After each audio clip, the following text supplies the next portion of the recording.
নমস্কার,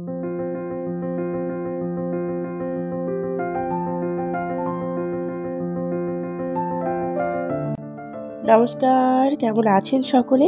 আশা করি ভালো আছেন। অঙ্কনা ডেইলি লাইফস্টাইলে নতুন আরও একটি ব্যস্ততম ব্লগে আপনাদের সবাইকে জানাই স্বাগত।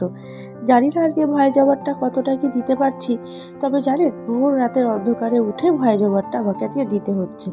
এতটাই বিপজ্জনকের মুখে আছি, তার একটাই কারণ বাড়ি ভর্তি লোকজন, চিৎকার চেঁচামেচি কৌতূহল সবসময় তো লেগেই থাকে।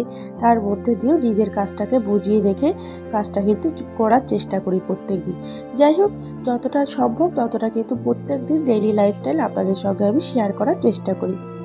সবার আগে কিন্তু উঠে পড়েছি ভোর ৫টার সময়। উঠে আমি বাড়িটা ভালো করে উঠোনটা ঝাড় দিয়ে তারপরে কিন্তু চলে এসেছি এক ধামা বাসন-কোসন নিয়ে। হ্যাঁ, এক ধামা বাসন-কোসন বলার একটাই কারণ কি জানেন? আসলে আমরা তো একসঙ্গেই খাওয়া-দাওয়া করছি, আমি, আমার ঠাকুমা, ঠাকুরদাদা। তো সকলেরই বাসন-কোসন একটা দুটো হতে হতে অনেক বাসন-কোসন এখানে হয়ে যায়। আর তার সাথে সাথে বড় বিষয় হচ্ছে যেটা, সেটা কি জানেন? আমার মার এত বড় বড় বাসন, একটা ছোট বাসনের যে জায়গাটা ব্যবহার হয়, সেই বড় বাসনটাতে মানে তরকারি যতটা রান্না করা হয় ছোট বাসনে রাখলেই সবথেকে ভালো হয়।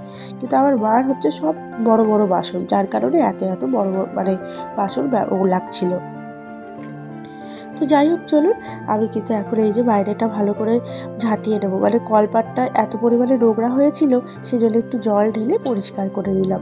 সোজা চলে এসেছি কিচেন রুমে। আর তার থেকে বড় আজকে আরও একটা বিষয় যেটা, সেটা হচ্ছে আদিত্যকে নিয়ে আজকে যাব স্কুলে। ফার্স্ট টাইম এই গ্রামের স্কুলে আজকে নিয়ে যাওয়া হবে। ছেলেটার একেবারে যাওয়ার ইচ্ছা ছিল না জানেন। এত সুন্দর একটা পরিবেশের থেকে এখানে এসে তো ছেলেটার একটু মানিয়ে নিতে ভারী অসুবিধা হচ্ছে। কিন্তু কি করব বলুন তো, কষ্ট কখনোই না আমার পেছন ছাড়ে না। আমি যতই যা কষ্ট এড়ানোর চেষ্টা করি, আমার নিজের বুদ্ধির ভুলেই আমি অনেক অনেক ভুগছি জানেন তো। ভগবানের কাছে প্রে করি ভগবান যেন আমার এই দিনগুলো অন্তত তাড়াতাড়ি করে কাটিয়ে দেয়। বাপের বাড়িতে এসেও কিন্তু কাজ আমার কখনোই পিছু ছাড়ে না। কখনোই চিন্তামুক্ত হয়ে যে একটা দিন কাটাবো বা একটা রাত কাটাবো, সেটা আমি পারছি না। তার একটাই কারণ, কাজের চাপ এখানেও কিন্তু আমার পেছন একেবারেই ছাড়ছে না। তো যাই হোক, আমি কিন্তু বাসন-কোসন ধুয়ে রান্নাঘরের কাজকর্ম করে সকলকে চা করে দিয়ে আমি কিন্তু স্নান করে নিয়েছি। আর আমার চোখ মুখের অবস্থা তো আপনারা দেখতেই পাচ্ছেন। আমি সকাল থেকে এতটাই একটা ছোট্ট বিষয় নিয়ে টেনশানে ছিলাম, তার জন্য আমার চোখে মুখের অবস্থা এরকম। আমি দাঁড়িয়ে দাঁড়িয়ে এত ভাবতে ভাবতে আমি কান্না করছি যে আমার ছেলেটার কি হবে, কি না হবে। এই নানানবিধ চিন্তায় আমার মাঝে মাঝে মনে হয় আমি স্ট্রোক না করে যাই জানেন তো।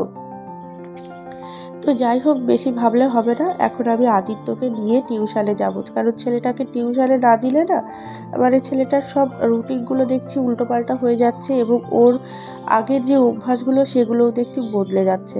তবে এখানে জানেন টিউশনের ফিস অনেক, মানে একটা ছোট্ট বাচ্চাকে পড়াচ্ছে, মানে 700-800 টাকা নিচ্ছে, তাও মাত্র 1 ঘন্টা। আর আগে আমি যেখানে আমার পূর্ব মেদিনীপুর ডিস্ট্রিক্টে থাকতাম, ছেলেকে 250 টাকা দিয়ে টিউশন দিতাম, তাও 2.5 ঘন্টা, এবং ওই দিদিভাইয়ের দায়িত্বে ছিল সব কিছু কমপ্লিট করে রাখার। তো যাই হোক, যেখানকার যেমন পরিবেশ সেখানে তো তেমন আমাকে বানাতেই হবে। আর এখন কিন্তু আদিত্যকে আমি টিউশনে ছেড়ে দিয়ে এসে আমি এই যে রান্নাবান্নাটা শুরু করেছি। মানে সকালবেলার রান্নাবান্না, দুপুরের রান্নাবান্নাটা করে রেখে দিয়ে তবেই কিন্তু আমি যাব আদিত্যকে আনতে টিউশন থেকে।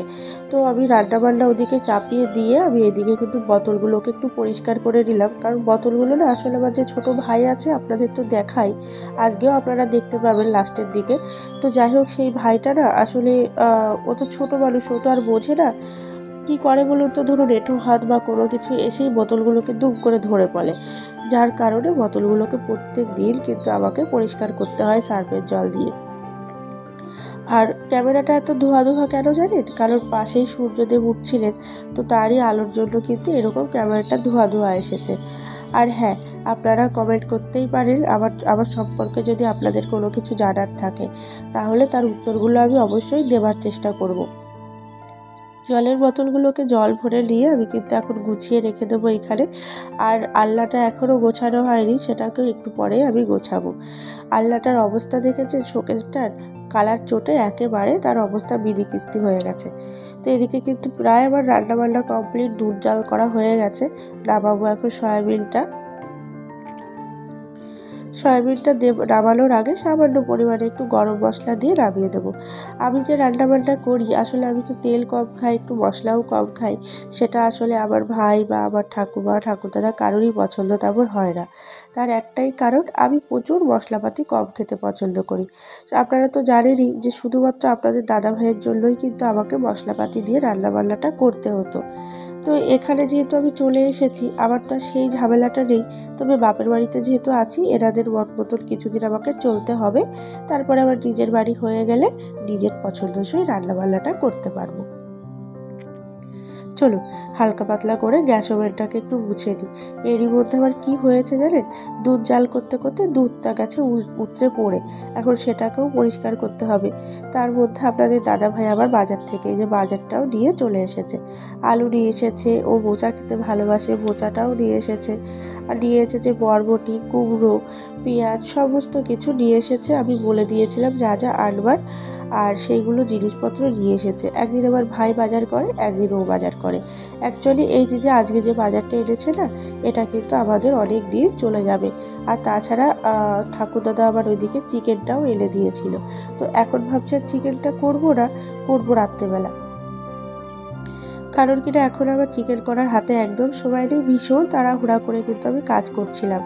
আর আপনারা এই যে দেখতে পাচ্ছেন না যে আমি হয়তো স্পিড বাড়িয়ে দিয়েছি ভিডিও, না, আমি এইরকম করেই তাড়াতাড়ি করে কাজ করে আমি আদিত্যকে টিউশন থেকে আনতে ছুটে চলে গেছিলাম। কারণ ওর দিদিমণিরা আমাকে ফোন করেছিলেন, বারবার করে বলছিলেন বৌদি এসে নিয়ে যাও নিয়ে যাও। 1 ঘন্টা হতে পারেনি জানেন, ফোন এসে গেছে। কি করি বলুন তো? তাই ভাবছি যে ছেলেটাকে এইখানে যতদিন আছি বাপের বাড়িতে, ততদিন একটা টিউশন দিয়ে রাখি। যখন আবার নিজের বাড়িতে চলে যাব তখন আর টিউশনটা দেবো না, নিজে ছাড়িয়ে নেবো। কারণ আগে তো নিজে আমি টিউশন করাতাম, তো এতগুলো টাকা না দিতে একটু গায়ে বাঁধে। আর সত্যি কথা বলতে, নিজের কাছে ছেলে মেয়ে যতটা গাইডে পড়াশোনা করবে, টিউশনে গিয়ে কিন্তু অতটা গাইডে পড়াশোনা হয় না। সেই জন্য ভাবছি নিজে যখন বাড়ি করব তখন নিজে আবার টিউশনটা আগের মতন করানো শুরু করব। এদিকে রান্নাবান্না কমপ্লিট করে নিয়েছি, করেছি উচ্ছে ভাজা, করেছি এখানে ডাল, আর এখানে সয়াবিন ভাত, এগুলো তো আছেই। এখানে দুধটাও আমি জাল করে নিয়েছি। আগের দিনের একটু ডিমের তরকারিও আছে, এখানে একটু আলু মাখাবো ডালের সঙ্গে, তো সেটাও রয়েছে। আর একটু আটাটাও মেখে রেখে দিয়েছি ভাইয়ের জন্য। তো চলো ওই ঘরে বিছানাটাকে এবার তুলে ফেলি। আদিত্য জামা কাপড়গুলো বের করে গুছিয়ে রেখে দিলাম, যে ও আসলেই ওকে স্নান করিয়ে খাইয়ে দিয়ে নিয়ে চলে যাব। আর ওদিকে ওর ব্যাগটাও রেখে দিয়েছি, বাইরে দিয়ে একটুখানি খেলাধুলা করুক, করতে করতে তারপরে আমি ওকে স্নানটা করিয়ে দেবো। আগে বিছানাটা তুলে রেখে যাই, কারণ বাসি বিছানা এইভাবে ফেলে রাখলেও তো ভালো দেখা যায় না। সেই জন্য বাসি বিছানাটা তুলে তারপরে ওকে স্নান করাতে যাব। অলরেডি বেজে গেছে জানেন, যে স্কুলে পৌঁছাতে পৌঁছাতে গিয়ে দেখি এত স্কুলে বাচ্চা এসে গেছে ধারণা করার বাইরে। 10:30টার মধ্যে এত বাচ্চা!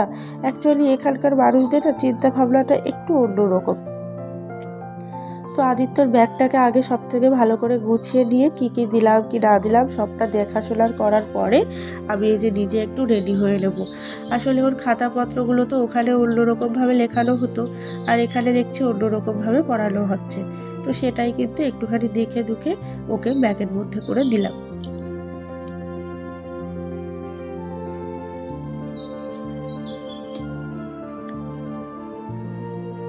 চলুন হয়ে গেছি আমি রেডি, এখন বেরানো যাক।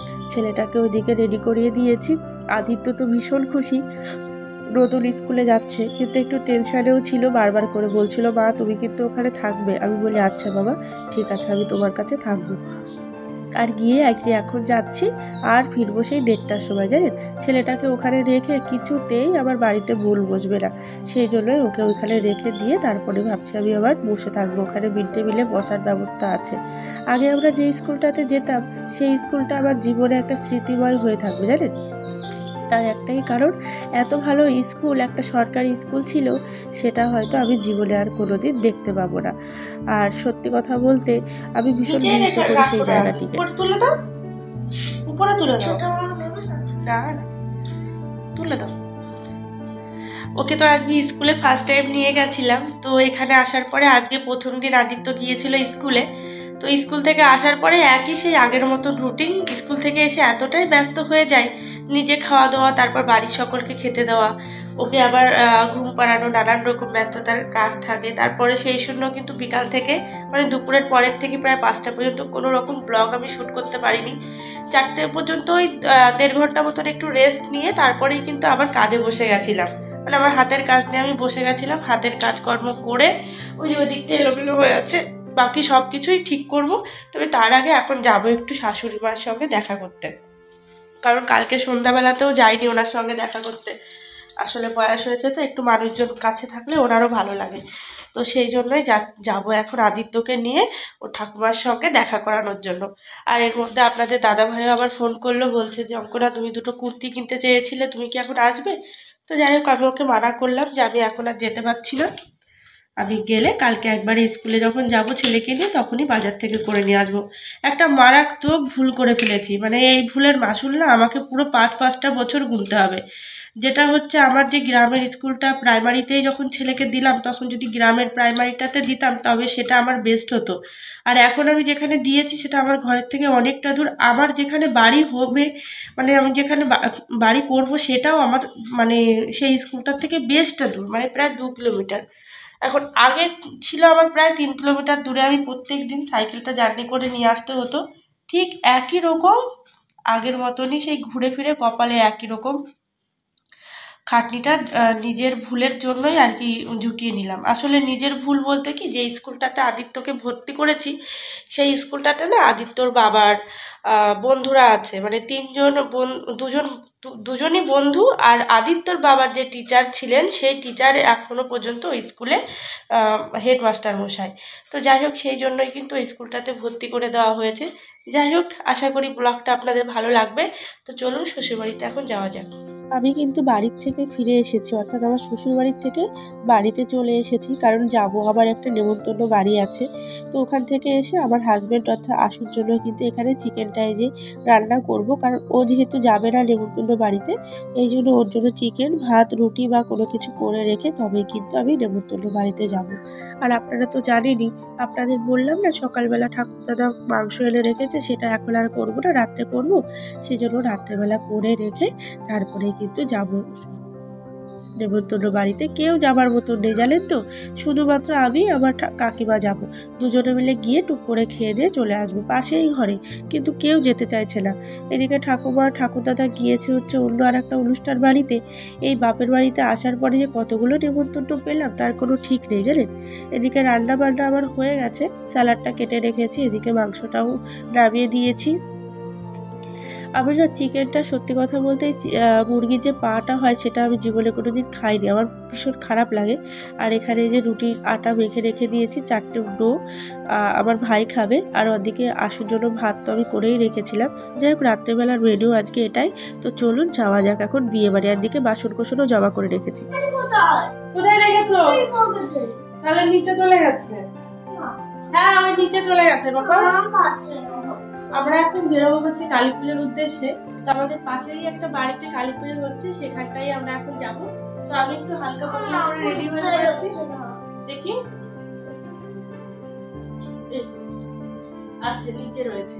ওর বাবা যেদিন এখানে প্রথম দিন আসলো সেই দিনটাতে কিছু খুচরো টাকা নিয়ে এসেছিল, তো তার মধ্যে থেকে আমি এখন পারবো না, যখন বাড়িতে আসবে তখন ওটা বের করবে। তুই ঢুকালে কেন বলো? এই প্যান্টের পকেটটা অনেক বড়, ওই পকেট থেকে এখন বের করা যাবে না। এতটাই দুষ্টুমি করছে ধারণা করার বাইরে। হ্যাঁ আমি দেখেছি কে ফোন করেছে, আমি ধরছি। যাই হোক আমরা এখন কালী পুজোর উদ্দেশ্যে যাচ্ছি। তো আমরা এই যে এখন এই যার একজন চলে এসেছে, মামি এ হচ্ছে আমাদের বংশ সব থেকে ছোট, মানে আমি সব থেকে বড়, আর হচ্ছে আমার পরে বড়, তো ছোট। যাই হোক আজকের ব্লগটা এখানে শেষ করছি। ভালো থাকবেন, সুস্থ থাকবেন, দেখা হবে নতুন আরো একটা ব্লগে আগামীকাল।